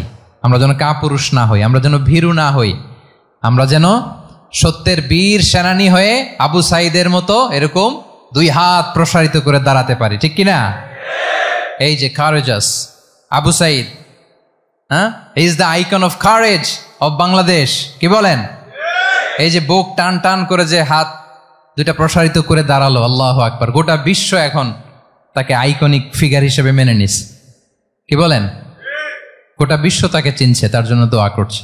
তাহলে courage it's an essential leadership trade, এটা লাগবে প্রিয় ভাইয়েরা। আল্লাহ তাআলা এই কারেজ, এই সৎ সাহস দিয়ে আমাদেরকে ধন্য করুক। 7 নম্বরে হচ্ছে কনফ্লিক্ট রিজলভিং এবিলিটি, বিরোধ নিষ্পত্তি করার মতো যোগ্যতা থাকতে হবে নেতার। অর্থাৎ নেতা হইতে হবে এমন যে বিরোধকে নিষ্পত্তি করে দিতে পারে, মিটমাট করে দিতে পারে, ঝগড়া লাগলে মিটায়ে দিতে পারে। এটা গুরুত্বপূর্ণ কোয়ালিটি না নেতার জন্য? কি বলেন? রাসূল সাল্লাল্লাহু আলাইহি ওয়াসাল্লামের কিন্তু এটা ছিল, বিরোধ নিষ্পত্তি করা। রাসূল সাল্লাল্লাহু আলাইহি ওয়াসাল্লাম মক্কা থেকে মদিনায় যে 1 ঘন্টায় বছরের পর বছর চলে আসা যুদ্ধ, they use to fight each other, Aws and Khazraj, 1 ঘন্টায় যুদ্ধ থামাই দিয়েছেন। আল্লাহু আকবার। He was a very good mediator and arbitrator. রাসূল সাল্লাল্লাহু আলাইহি ওয়াসাল্লাম অত্যন্ত ভালো মধ্যস্থতাকারী ছিলেন। ভালো মধ্যস্থতাকারী তিনি ছিলেন। তিনি থামিয়ে দিতে পারতেন, বিরোধকে থামাতে পারতেন। আপনারা জানেন যে মক্কায় একবার সম্ভবত অগ্নিকাণ্ডের কারণে কাবা ঘর জ্বলে গিয়েছিল, ধ্বংস হয়েছিল, কিছু অংশ নষ্ট হয়ে গিয়েছিল।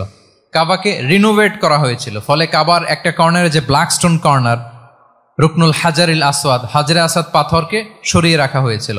এখন কাবা যখন পুনর্নির্মাণ শেষ, ওই হাজরে আসওয়াদ পাথরকে আবার তার জায়গায় রাখা হবে। কিন্তু কে রাখবে? সবাই রাখতে চায়। সব দলের নেতারা বলে আমরা রাখবো। এক দলের নেতা বলে যে আমি রাখবো, এটা অনেক very prestigious and dignified issue, এই প্রেস্টিজ আমরা কাউকে নিতে দিব না। আরেক দলের নেতা বলে না, আমাদের পাওয়ার বেশি, আমরা রাখবো। আরেক দলের নেতা বলে যে না, এটা আমাদেরই। আরেকজন বলে রক্তের গঙ্গা বইয়ে দিব মক্কায়, কিন্তু এই সম্মান হাতছাড়া হতে দেব না। এখন জাতীয় চার নেতা গেছে চারদিকে, সমাধান তো নাই। পাথর কয়টা? পাথর তো মাত্র একটা। ইন দ্য মিন টাইম রাসূল সাল্লাল্লাহু আলাইহি ওয়াসাল্লাম আসলেন। রাসূল সাল্লাল্লাহু আলাইহি ওয়াসাল্লামকে দেখেই সবাই হ্যাপি। সবাই বলে যা আমিনুন রদিনা বি, এই তো আলামিন আসছে, ওই ফয়সালা করবে। আল্লাহ রাসূল সাল্লাল্লাহু আলাইহি ওয়াসাল্লাম বললেন কি হয়েছে? এই ঘটনা। জাতীয় চার নেতা বলে এই পাথর নিয়ে তারা নিজেরা রাখবে, কাউকে দিবেন। রাসূল সাল্লাল্লাহু আলাইহি ওয়াসাল্লাম বললেন ঠিক আছে, একটা চাদর নিয়ে আসো। চাদর নিয়ে আসা হলো। এবার জাতীয় চার নেতা চাদরের চার কর্নার ধরে দাঁড়ালো। রাসূল সাল্লাল্লাহু আলাইহি ওয়াসাল্লাম নিজ হাতে হাজরে আসওয়াদ তুলে চাদরের মাঝখানে রাখলেন। এবার চার নেতাকে বললেন আসো তোমরা আমার সাথে। তারা আগাতে লাগলো। কাবা ঘরের সামনে যখন আসলো, রাসূল সাল্লাল্লাহু আলাইহি ওয়াসাল্লাম নিজ হাতে, ওনার বরকতময় হাতে আবার হাজরে আসওয়াদ ধরে ঠিক জায়গায় মতো রেখে দিলেন। এতক্ষণ কিন্তু চার নেতা কি বলছে? কাউরে ধরতে দিব না, কাউকে। কিন্তু এখন চাদরের কোনা ধরেই happy. This is called conflict resolving ability. একজন নেতার এরকম কনফ্লিক্ট, সমাজে যখন এই ধরনের বিরোধ তৈরি হয়, ঝামেলা তৈরি হয়, মারামারির মতো পরিস্থিতি তৈরি হয়, সংঘাতের মতো একটা সিচুয়েশন হয়, নেতা এটাকে রিজলভ করার ক্যাপাসিটি, এবিলিটি তার থাকতে হবে। আল্লাহ রাসূল সাল্লাল্লাহু আলাইহি ওয়াসাল্লামকে আল্লাহ তাআলা এটা দিয়েছিলেন। আল্লাহু আকবার। শুধু বড় বড় জিনিস না, ছোট ছোট জিনিসও করতে হয়। লেটস সে নিজ দলের নেতা কর্মীদের মধ্যে মারামারি, নিজ দেশের ভেতরে মারামারি, দেশের সাথে প্রতিবেশী দেশের বিরোধ, রিজিওনাল সুপার পাওয়ার হলে আশেপাশের অনেকগুলো দেশের মধ্যে বিরোধ, আপনাকে নেতা হয়ে এগুলো মিটমাট করে দিতে হবে। সুপার পাওয়ার যদি হয়ে যান, গোটা বিশ্বের যেখানে ঝামেলা লাগে, দেখেন না বড় বড় মোড়লরা কি করে? ওই কাতারে বসে বসে ওই আফগানিস্তান, তারপর ওই ইসরায়েল, কাতার মিলাই দিচ্ছে, দেখেন না এগুলো নিউজে আপনারা? This is called conflict resolving ability. কনফ্লিক্টকে রিজলভ করতে জানতে হয়। রাসূল সাল্লাল্লাহু আলাইহি ওয়াসাল্লাম এরকম রাষ্ট্রীয় পর্যায়ে, বড় বড় সামাজিক পর্যায়ে, এমনকি ফ্যামিলি অ্যাফেয়ার্সের মধ্যে যত বিরোধ লাগতো রাসূল সাল্লাল্লাহু আলাইহি ওয়াসাল্লাম মিলাই দিতেন। আল্লাহু আকবার। ফ্যামিলি কাউন্সিলিং, এজন্য প্রত্যেক ইমাম খতিবদের এই কাউন্সিলিং এর উপর ট্রেনিং নেওয়া দরকার। আমাদের পরিবারগুলো ভেঙে যাচ্ছে, পরিবারগুলো কি হচ্ছে? ভেঙে যাচ্ছে। আমি পশ্চিমা দেশে আমাদের অনেক স্কলারদের দেখেছি, যারা ইমাম এবং খতিব, তাদের আলাদা করে উইকলি 7 ঘন্টা 8 ঘন্টা 10 ঘন্টা এরকম রাখতে হয় ফ্যামিলি কাউন্সিলিং এর জন্য। যাদের মধ্যে বিরোধ, হাজব্যান্ড ওয়াইফের ঝামেলা চলতেছে, উনি কাউন্সিলিং করে। এটা খুব জরুরি। আল্লাহ রাসূল সাল্লাল্লাহু আলাইহি ওয়াসাল্লাম এটা করতেন, সাহাবাদের মধ্যে করতেন, ইভেন নিজের স্ত্রীদের মধ্যেও করতেন। সহিহ বুখারীতে এসেছে, ওনার স্ত্রীদের মধ্যে 2টা গ্রুপ ছিল। পজিটিভলি নেন, 2টা গ্রুপ, আবার এটা ওই গ্রুপ মনে করেন না। অর্থাৎ মানবিক কারণে সামান্য যে জেলাসি থাকে এক স্ত্রীর সাথে আরেক স্ত্রীর, এটা তো খুব স্বাভাবিক। ওই ওনাদের মধ্যে একসাথে তো অ্যাট এ টাইমে খুব সম্ভবত 9 জন স্ত্রী বেঁচে ছিলেন। হাফসা রাদিয়াল্লাহু তাআলা আনহাকে কেন্দ্র করে একটা গ্রুপ, আয়েশা রাদিয়াল্লাহু তাআলা আনহাকে কেন্দ্র করে একটা গ্রুপ। তাদের মধ্যে অনেক কথাবার্তা, কিছু মানবিক কারণে যেগুলো হয়, এটা কিন্তু ছিল। রাসূল সাল্লাল্লাহু আলাইহি ওয়াসাল্লাম প্রায় ওনাদেরকে নিয়ে বসে এগুলো রিজলভ করে দিতেন। ওনার নিজের কন্যা ফাতেমা রাদিয়াল্লাহু তাআলা আনহার সাথে আলী রাদিয়াল্লাহু তাআলা আনহার যদি মনোমালিন্যের ঘটনা ঘটতো, এগুলো উনি রিজলভ করে দিতেন। এবং খুব কাছাকাছি ছিল কিন্তু ঘর। যারা মদিনায় মাআরিদুস সিরান নাবাবিয়া ওগুলোতে গিয়েছেন, দেখবেন যে রাসূল সাল্লাল্লাহু আলাইহি ওয়াসাল্লামের ঘরের পাশেই অন্যান্য স্ত্রীদের ঘরগুলো একটার পর একটা, পাশেই ফাতেমা রাদিয়াল্লাহু তাআলা আনহার ঘর। একবার তিনি দুপুরবেলা ফাতেমা রাদিয়াল্লাহু তাআলা আনহার ঘরে গেলেন, যে দেখেন যে ঘরে আলী রাদিয়াল্লাহু তাআলা আনহু নেই। তো জিজ্ঞেস করলেন যে আইনা ইবনু আম্মি, কোথায় আলী, কোথায়? তো বললেন যে কানা বাইনি ওয়া বাইনাহু শাই, আমাদের মধ্যে একটু ঝগড়াঝাটি হয়েছে আর কি, মনোমালিন্য হয়েছে। ফাগাদাবানি, উনি একটু রেগে গেছেন আমার উপর। ফাখারাজা ফালাম ইয়াকিল ইনদি, প্রত্যেকদিন খাওয়ার পরে তো এখানেই কাইলুলা করে, আজকে আর ঘরে কাইলুলা করে নাই, কই যেন চলে গেছে। তো কোথায় গেল? রাসূল সাল্লাল্লাহু আলাইহি ওয়াসাল্লাম লোক পাঠালো, খুঁজে দেখো আলী কোথায়। আলী রাদিয়াল্লাহু তাআলা আনহু উনি মনের কষ্ট নিয়ে মসজিদে নববীর মধ্যে শুয়ে আছেন। রাসূল সাল্লাল্লাহু আলাইহি ওয়াসাল্লাম খুঁজতে খুঁজতে মসজিদে নববীর ভেতরে গেলেন, দেখলেন যে উনি যে শুয়ে আছে, ওনার গায়ের জামাটা এক পাশে পড়ে আছে আর বালুর মধ্যে ওনার শরীর পড়ে আছে। তো উনি ডাকলেন, কুম ইয়া আবা তুরাব, কুম ইয়া আবা তুরাব, হে বালির বাবা আলী, বালির বাবা আলী, ওঠো ওঠো। মজা করে বললেন যে ইয়া আবা তুরাব, যেহেতু বালি লেগে আছে গায়ে, বালির বাবা আলী ওঠো। ওখান থেকে ধরে এনে ফাতেমা রাদিয়াল্লাহু তাআলা আনহার কাছে নিয়ে আসে, দুইজনকে পাশে বসিয়ে এই যে আবার মিটমাট। এটা ছিল রাসূল সাল্লাল্লাহু আলাইহি ওয়াসাল্লামের ডেইলি বেসিসে একটা অ্যাক্টিভিটি। কনফ্লিক্ট তিনি রিজলভ করে দিতেন। সহিহ বুখারীতে একটা অধ্যায় আছে কিতাবুস সুলহি ফিল বুখারীতে আছে কিতাবুস সুলহ, এটার নাম, অধ্যায়টার নাম হচ্ছে কিতাবুস সুলহ, মানে মীমাংসা করে দেওয়ার অধ্যায়। একটা পরিচ্ছেদ আছে, পরিচ্ছেদের নাম হচ্ছে বাবু কওলিল ইমামি লি আসহাবিহি ইযহাবু বিনা নুসলিহ বাইনাহুম। রাসূল সাল্লাল্লাহু আলাইহি ওয়াসাল্লাম প্রায় বলতেন যে আমাকে নিয়ে যাও, আমি মিলাই দিব। ঝগড়া ঝাঁটি মারামারির কথা শুনলে রাসূল সাল্লাল্লাহু আলাইহি ওয়াসাল্লামের বিখ্যাত ডায়লগ এটা। উনি বলতেন আরে ঝগড়া, ইযহাবু বিনা, আমি আছি না, আমারে নিয়ে যাও, আমি মিলাই দিব। আমাকে নিয়ে যাও, আমি সংশোধন করে দিব। আল্লাহু আকবার। তাহলে কনফ্লিক্ট রিজলভিং এবিলিটি এটা একজন নেতার থাকা চাই। 8 নম্বরে হচ্ছে visionary. A leader should be futuristic. সময়ের আগে চলতে পারা, এটা নেতার কাজ। He should see beyond the boundary, out of the box. তাকে আউট অফ দ্য বক্স চিন্তা করতে হবে। কর্মীরা যদ্দূর দেখে এরপর থেকে নেতা দেখা শুরু করবে, তখন সেই হয়ে উঠবে নেতা। এটাকে বলে ভিশনারি। এই ট্রেটটা একটা লিডারশিপ ট্রেট, খুব গুরুত্বপূর্ণ লিডারশিপ ট্রেট, মানে ফারসাইটেডনেস থাকা, দূরদর্শিতা থাকা, ফিউচারিস্টিক অ্যাটিটিউডের হওয়া, সময়ের আগে চলতে পারা, মানে আগ থেকে আন্দাজ করতে পারা। রাসূল সাল্লাল্লাহু আলাইহি ওয়াসাল্লামের মধ্যে এটা ছিল। কেমন ছিল? ওনার দুই একটা উক্তি আমি কয়েকটা হাদিস শেয়ার করি। তিনি বলতেন ইন্নাল্লাহা যাওয়ালি আল আরদা ফারাআইতু মাশআরিকাহা ওয়া মাগারিবাহা ওয়া ইন্না মুলকা উম্মতি সায়াবলুগু মুলকুহা মা যুবিয়ালি মিনহা। আল্লাহ তাআলা এই পৃথিবীটাকে ফোল্ড করে ছোট রেপ্লিকা বানিয়ে আমার সামনে তুলে ধরেছেন। ফারাআইতু মাশারিকাহা ওয়া মাগারিবাহা, আমি পৃথিবীর প্রাচ্য পাশ্চাত্য সবটুকুন দেখেছি। আর আমি যদ্দূর দেখেছি ঠিক তদ্দূর জায়গায় আল্লাহ তাআলা লা ইলাহার বাণী পৌঁছে দিবে। পৃথিবীতে এমন কোনো জায়গা আছে যেখানে লা ইলাহার ধ্বনি উচ্চারিত হয় না? এমন কোনো জায়গা নেই। তার মানে ফিউচারিস্টিক। সে 1400 বছর আগের কথা, যে পৃথিবীর আনাচে কানাচে কোথাও বাকি থাকবে না, সব জায়গায় ইসলাম পৌঁছে যাবে। অন্য জায়গায় বললেন লায়াবলাগান্না হাযাল আমরু মা বালাগাল লাইলু ওয়ান নাহার ওয়ালা ইয়াতরুকুল্লাহু বাইতা মাদার ওয়ালা ওয়াবার ইল্লা আদখালাহুল্লাহু হাযাদ দ্বীন। এই ইসলাম যেখানে দিন হয় রাত হয়, পৃথিবীর যেখানে দিন রাত্রি সংঘটিত হয়, সব জায়গায় পৌঁছবে। এমন কোনো কাঁচা ঘর, পাকা ঘর, কোনো জঙ্গল, কোনো পাহাড়, কোনো ভূখণ্ড, এই পৃথিবীতে কোনো এমন কোনো জনপদ থাকবে না যেখানে ইসলামের বাণী পৌঁছবে না। সব জায়গায় পৌঁছে যাবে। আল্লাহু আকবার। তাহলে এটা হচ্ছে ফিউচারিস্টিক অ্যাটিটিউডের ব্যক্তিত্ব হওয়ার কারণে তিনি এমনটি বলেছেন। আগাম বুঝে ফেলতেন। আপনারা হুদাইবিয়ার সন্ধির কথা জানেন না? হুদাইবিয়ার ট্রিটির কথা শুনেছেন না? 1400 সাহাবা গিয়েছিলেন ওমরা করতে, ওরা ওমরা করতে দিবে না, সন্ধি করো। তো কি সন্ধি? বলে যে রসুলুল্লাহ লেখা যাবে না, মুহাম্মদ রসুলুল্লাহ, নো রসুলুল্লাহ, রসুলুল্লাহ কাটো। সাহাবিরা বলে আমরা কাটতে পারবো না। রাসূল ইসলাম বললেন না না, কেটে ফেলো।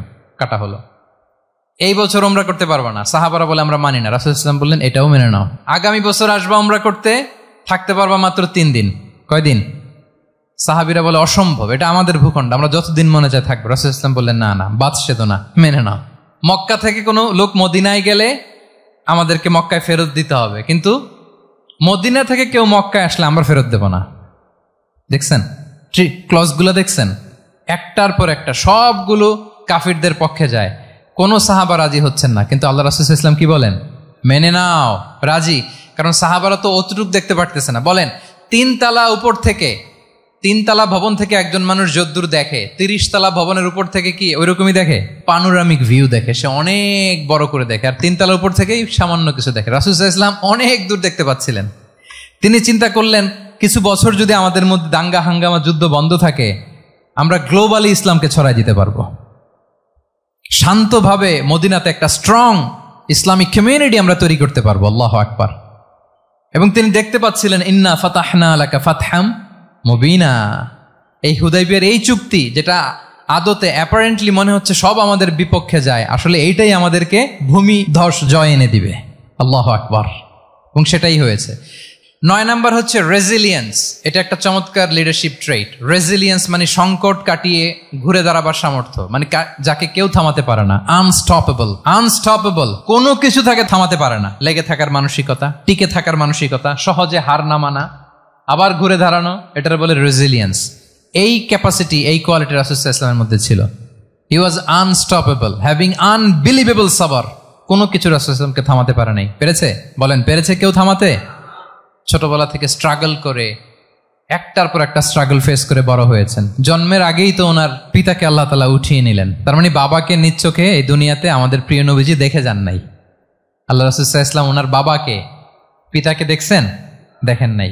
ওনাদের আমেনা এবং আব্দুল্লাহ, ওনাদের সংসার ছিল মাত্র সপ্তাহখানেক, 1 সপ্তাহ সংসার। এই সপ্তাহখানেকের সংসারেই আল্লাহ তাআলা রাসূল সাল্লাল্লাহু আলাইহি ওয়াসাল্লামকে ওনার মায়ের পেটে পাঠিয়েছেন। আব্দুল্লাহ চলে গেলেন ব্যবসায়, ফিরে আসার পথে ওখানেই মারা গেলেন, ইয়াসরিবে। তার মানে জন্মের আগেই বাবাকে হারালেন, ইয়াতিম হয়ে দুনিয়াতে আসলেন। এরপরে মাকে হারালেন, এরপরে দাদাকে হারালেন, এরপরে চাচাকে হারালেন। Physically, mentally torture, emotionally traumatise করার যত ধরন আছে কাফিররা করেছে, কোনো কিছু রাসূল সাল্লাল্লাহু আলাইহি ওয়াসাল্লামকে থামাতে পেরেছে? ওনার লাইফ থ্রেট ছিল। হিজরতের রাতে তো আল্লাহ তাআলা বললেন আজই যেতে হবে, না হলে হত্যার ষড়যন্ত্র হচ্ছে, ব্ল্যাক ম্যাজিক করা হয়েছে।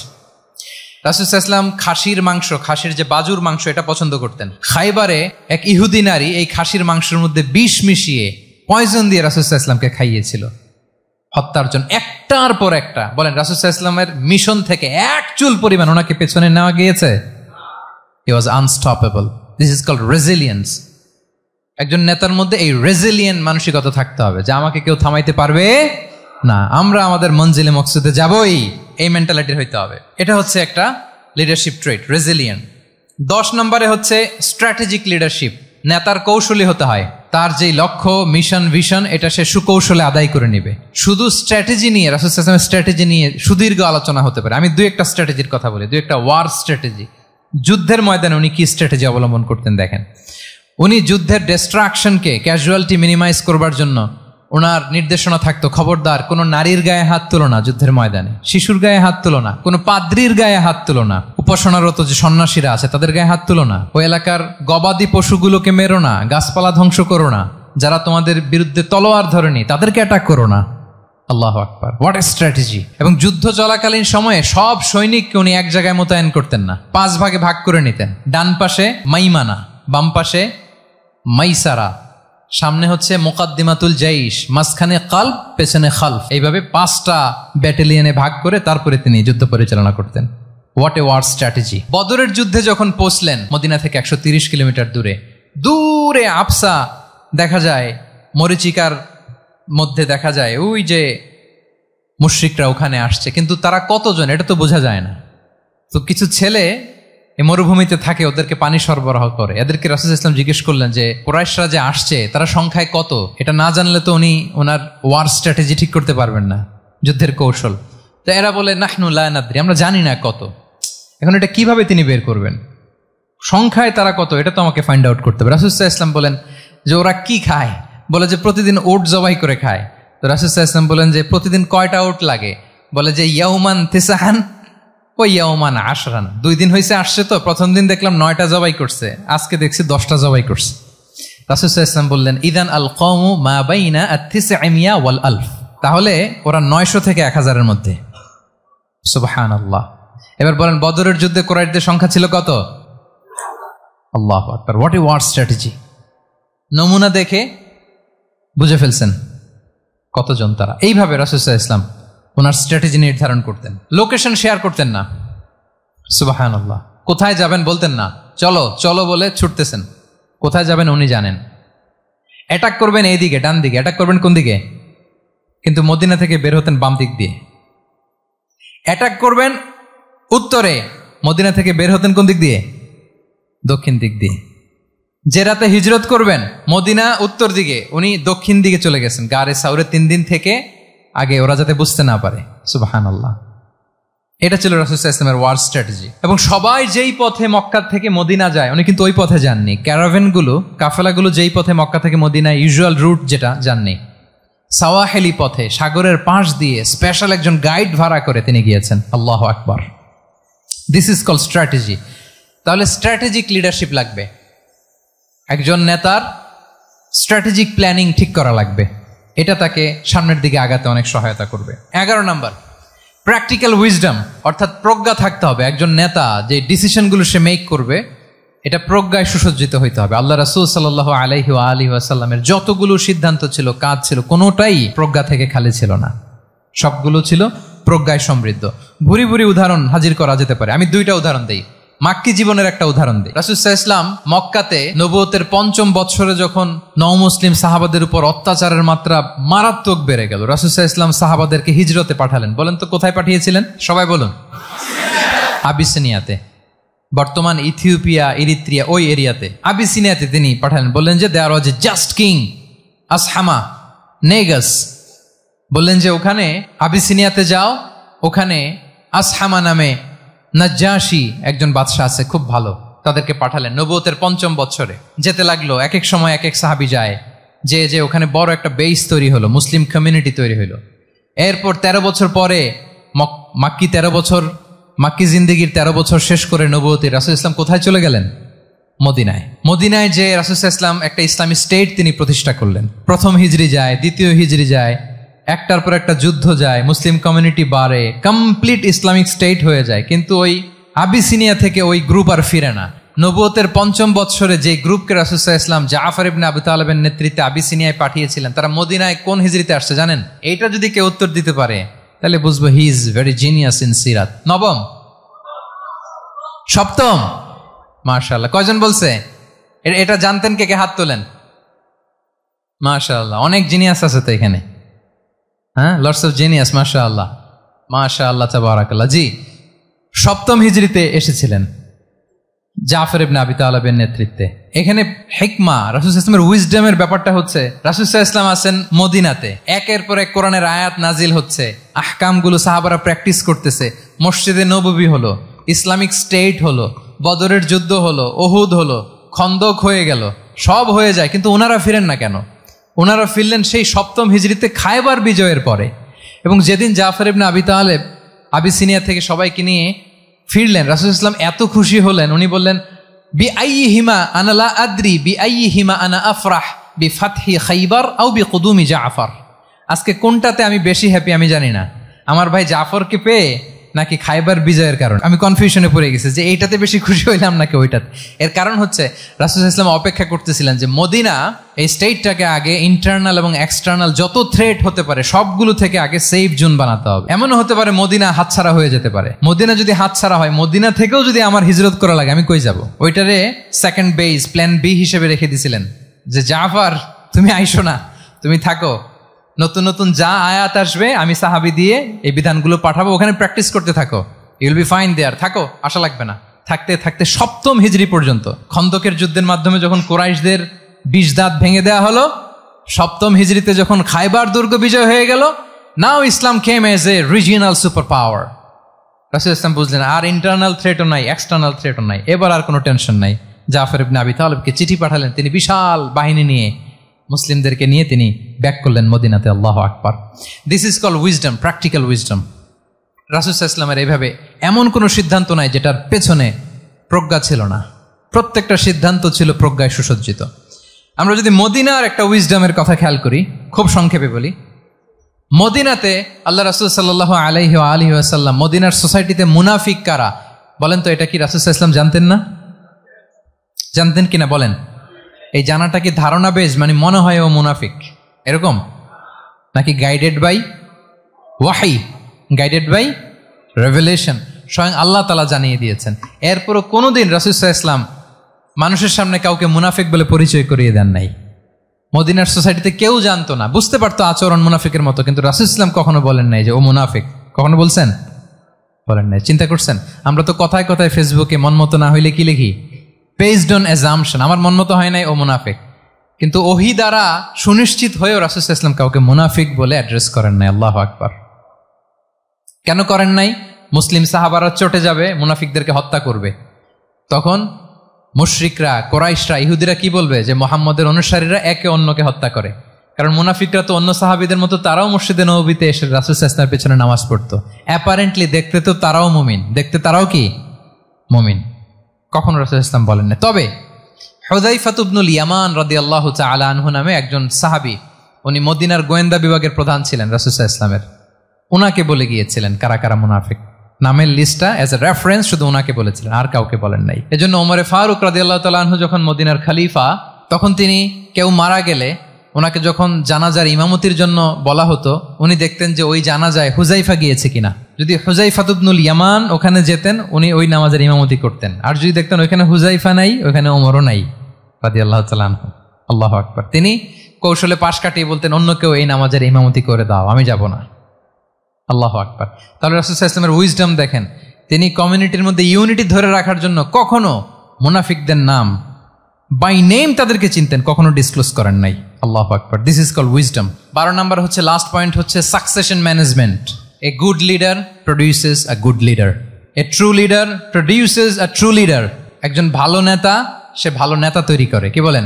একজন যোগ্য নেতা আরো যোগ্য উত্তরসূরি তৈরি করে, ঠিক কিনা বলেন? আমি শুধু নেতা, নেতৃত্বের সব গুণ আমার মধ্যে খালি হাবুডুবু খায়, আমি কাউরে নেতা বানাতে পারলাম না, তো আমি চলে যাওয়ার পরে আমার দল চালাবে কে? আমার দেশ চালাবে কে? এই উম্মাকে নেতৃত্ব দিবে কে? রাসূল সাল্লাল্লাহু আলাইহি ওয়াসাল্লাম নিজে যেমনি অনুসরণীয় নেতা ছিলেন, অনুকরণীয় নেতৃত্ব দিয়েছেন, তিনি এরকম নেতৃত্ব তৈরিও করে গিয়েছেন, ঠিক কিনা বলেন? আল খোলাফা আর রশিদিন আল মাহদিন, তাদের কথা যদি খেয়াল করেন, আবু বকর রাদিয়াল্লাহু তাআলা আনহুর ব্যাপারে তো ওনার প্রচ্ছন্ন কিছু ইঙ্গিতও ছিল। ওনার অবর্তমানে নামাজ পড়িয়েছে কে মসজিদে নববীতে? আবু বকর রাদিয়াল্লাহু তাআলা আনহু। ওনার হজ পালনের আগে হজের জন্য পাঠিয়েছিলেন কাকে? নবম হিজরিতে আবু বকর রাদিয়াল্লাহু তাআলা। এগুলো ছিল প্রচ্ছন্ন ইঙ্গিত। এবং সাকিফায়ে বনু সাঈদাতে ওমরে ফারুক বললেন যে আপনাকেই আমরা নেতা মানি, সবাই এক বাক্যে মেনে নিল। আজও ওই জায়গাটা মসজিদে নববীর এক পাশে সাকিফায়ে বনু সাঈদার বড় সাইনবোর্ড আছে, ওখানে বিকেলবেলা আনসারি সাহাবারা বসে গল্প করতেন। ওই জায়গাতে আবু বকর রাদিয়াল্লাহু তাআলা আনহুর খলিফা নির্বাচনের ব্যাপারটা ঘটেছিল। উনি ওসিয়ত করে গিয়েছিলেন ওমরে ফারুক রাদিয়াল্লাহু তাআলা আনহু খলিফা হবেন। ওমরে ফারুককে যখন অ্যাসাসিনেশন করা হলো, উনি একটা প্যানেল করে দিয়ে গেলেন। সেখান থেকে ওসমান রাদিয়াল্লাহু তাআলা আনহু হলেন। ওসমান রাদিয়াল্লাহু তাআলা আনহুর হত্যা পরবর্তী উদ্ভূত পরিস্থিতিতে আলী রাদিয়াল্লাহু তাআলা আনহু হলেন। একজনের চেয়ে আরেকজন শ্রেষ্ঠ, একজনের চাইতে আরেকজনের মানাকে অসাধারণ, অসাধারণ। এই যে নেতৃত্ব রাসূল সাল্লাল্লাহু আলাইহি ওয়াসাল্লাম এটা জীবদ্দশায় তৈরি করেছেন। যার যেখানে ক্যাপাসিটি দেখেছেন তাকে ওই দিকে উদ্বুদ্ধ করেছেন। যার মধ্যে যুদ্ধের ব্যাপারে জ্ঞান দেখেছেন তাকে যুদ্ধের সেনাপতি বানিয়েছেন। Khalid bin Walid, chief of the Muslim military, মুসলিম বাহিনীর সেনাপ্রধান ছিলেন কে? খালিদ বিন ওয়ালিদ। ওনার দিয়ে কখনো কবিতা লিখতে পাঠাইছেন রাসূল সাল্লাল্লাহু আলাইহি ওয়াসাল্লাম, কিন্তু হাসান বিন সাবিতকে দিয়ে কি করছেন? শুধু কি কবিতা লেখানো, ওনার মিম্বরের পাশে মসজিদে নববীতে আরেকটা মিম্বর বানাই দিয়েছেন, স্টেজ, যে তুমি এখানে দাঁড়িয়ে এমন জ্বালাময়ী কবিতা লিখবে যেন গুজবাম হয় মুসলমানদের, জেহাদের ময়দানের জন্য ঝাঁপিয়ে পড়ে। তাহলে খালিদ বিন ওয়ালিদকে দিয়ে এক কাজ করিয়েছেন, হাসান বিন সাবিতকে দিয়ে আরেক কাজ করিয়েছেন।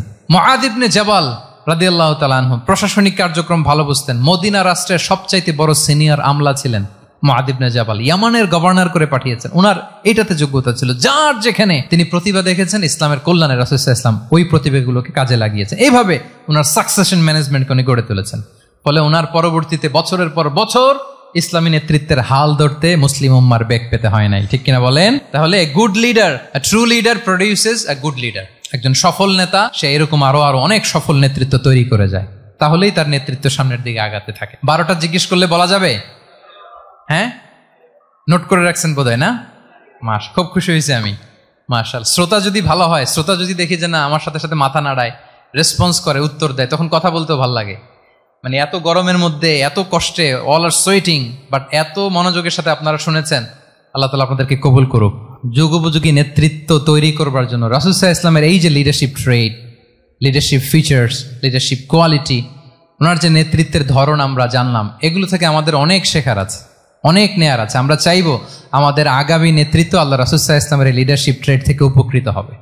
তারা এগুলো স্টাডি করবে, এখান থেকে তারা তাদের নিজেদের নেতৃত্বকে সাজাবে। আল্লাহ তাআলা আমাদের সবাইকে কথাগুলো বোঝা আর আমল করার তৌফিক দান করুন। আমি আবারও মিনার চট্টগ্রাম বিশ্ববিদ্যালয়কে অন্তরের অন্তঃস্থল থেকে শুভেচ্ছা জানাই এরকম চমৎকার প্রোগ্রামের আয়োজন করবার জন্য।